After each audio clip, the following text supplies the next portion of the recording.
आपणा सर्वांना नमस्कार. मी रुद्रशेखर जोशी, केसरीनंदन आध्यात्मिक यूट्यूब चॅनलमध्ये आपल्या सर्वांचे स्वागत आहे.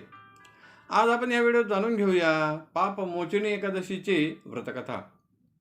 फार पूर्वी एकदा युधिष्ठिराने भगवान श्रीकृष्णांना विचारले, हे भगवान, आपण आतापर्यंत मला काही एकादशींची व्रतकथा सांगितली, पण आज पापमोचनी एकादशीची व्रतकथा सांगावी. भगवान श्रीकृष्णांनी युधिष्ठिरास सांगितले, पापमोचनी याचा अर्थ पाप नष्ट करणारी एकादशी असा होतो. त्यामुळे जो भक्त ह्या एकादशीचे व्रत करतो त्याची सर्व पापे नष्ट होतात. या एकादशीची व्रतकथा याप्रमाणे आहे. फार पूर्वी देवांचे कोषाध्यक्ष किंवा भांडारपाल कुबेर यांचे एक सुंदर उपवन होते. त्याचे नाव होते चित्ररथ. ते इतके सुंदर होते की तेथे सर्व ऋतूंमध्ये देखील वृक्ष, फळे, फुले हे नित्य बहरलेले असत. या वनात शांतता असल्याने तेथे अनेक ऋषी देखील तपस्या करण्यासाठी येत असत.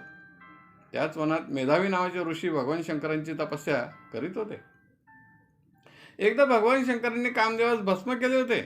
त्यामुळे कामदेवाच्या मनात तो राग होता. त्याचा बदला घेण्यासाठी त्याने भगवान शंकरांची भक्ती करीत असलेल्या मेधावी ऋषींची तपस्या भंग करण्याचे ठरवले. त्यासाठी कामदेवाने मंजू घोषा नावाच्या अप्सरेला बोलवले व सांगितले, चैत्र रथ नावाच्या वनात मेधावी नावाचे ऋषी तपस्या करीत आहेत, तू त्यांची तपस्या भंग करावी. पण तिने सांगितले, त्यामुळे त्या ऋषींनी मला शाप दिला तर माझे जीवन व्यर्थ होईल. पण कामदेवांची आज्ञा असल्यामुळे ती जास्त बोलू शकली नाही. पण तिने एक युक्ती केली. ती ऋषींसमोर गेली नाही, पण त्यांच्या जवळ एका वृक्षाखाली बसून वीणा वाजवू लागली. ती अखंडपणे व सुमधुर आवाजात वीणा वाजवत असल्याने मेधावी ऋषींची तपस्या भंग झाली. पण इतक्या सुंदर सुमधुर आवाजात कोण वीणा वाजवत आहे हे जाणून घेण्यासाठी ते स्वतः तिच्यापर्यंत पोहोचले व त्यांनी तिला पाहिल्यानंतर तिच्यावर मोहित झाले. ते तिच्याशी इतकी वर्षे रममाण झाले की वेळ काळाचे देखील त्यांना भान राहिले नाही. एक दिवस तिने सांगितले, मी तर एक अप्सरा आहे, माझा येथील कालावधी समाप्त झाला आहे, मला आता पुन्हा इंद्रलोकात जायला हवे. पण तरीही ऋषींनी सांगितले, काही कालावधीनंतर जावे.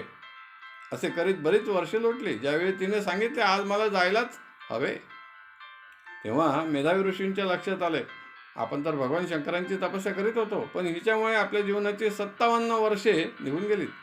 म्हणून त्यांनी तिला शाप दिला, तू माझी तपस्या भंग करण्यासाठीच येथे आली होती, ज्यामुळे माझ्या जीवनातील 57 वर्षे अशीच व्यर्थ निघून गेली. त्यामुळे तुला शाप देतो, तुला पिशाच योनी प्राप्त होईल. पण तिने क्षमा मागितली व विनंती केली, माझा उद्धार व्हावा म्हणून काही व्रत उपाय सांगावे. तेव्हा मेधावी ऋषींनी सांगितले, तू पापमोचनी एकादशीचे व्रत करावे, ज्यामुळे तुझी पापे नष्ट होतील व तुला पुन्हा तुझे रूप प्राप्त होईल. त्यानंतर ती तेथून निघून गेली. इकडे मेधावी ऋषी आपले पिता 54 ऋषींकडे आले. त्यावेळी त्यांनी सर्व वृत्तांत त्यांना सांगितला. पण हे पिताश्री, मला क्षमा करावे व या कालावधीत माझ्याकडून जी पापे घडली आहेत ती नष्ट कशी होतील यावर काही उपाय सांगावा. तेव्हा 54 ऋषींनी देखील त्यांना सांगितले, हे पुत्र, तू पापमोचनी एकादशीचे व्रत करावे, ज्यामुळे तुझी सर्व पापे नष्ट होतील.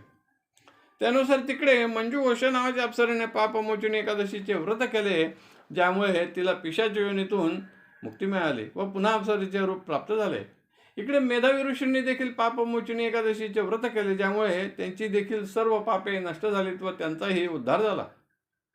अशी ही पापमोचनी एकादशीची व्रतकथा व्रत शिरोमणी ग्रंथात वर्णित आहे. ती संकलित करून ह्या व्हिडिओत प्रस्तुत केले आहे.